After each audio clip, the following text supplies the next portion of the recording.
might expect to see some growth or adding new products or adding new streams for products or something like that. But what we're seeing here instead is Dorsey going, okay, well, we've had a couple of good quarters, and what we're going to do is fire 40% of our workforce, bring us back to 2020. So it was actually pre-COVID levels, pre-pandemic levels, and raise guidance. Street loves it, obviously. The big question mark for me, as someone who uses AI every day for tons of stuff, the question for me is whether or not you think your company is actually going to be able to run on half the staff, ostensibly replace that production with AI. I think there's probably two things that are true here. The first thing is that he knows he way overstaffed. So that 40%, when people are questioning him, like I just did, about, well, how much of that productivity are you going to be able to replace with Claude or whatever? The answer is not 40%, and he knows he doesn't actually need to replace 40% because he was overburdened with employees before that. Problem number two, though, is I think a more significant one, and it's that this tech is really cutting edge in a lot of ways.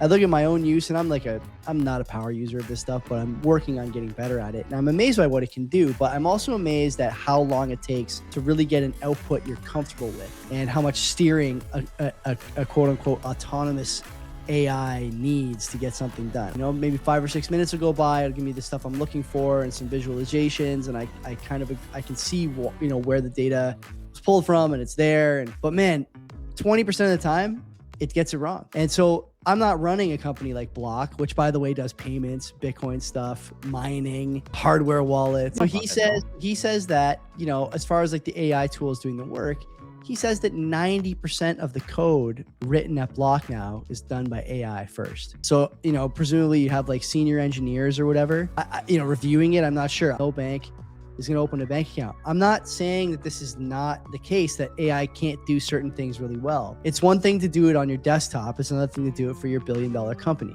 So this is sort of the point I was making with the first criticism, is that when people are saying, well, how's he going to replace the productivity of 40,000 or 40% of his staff? He's not.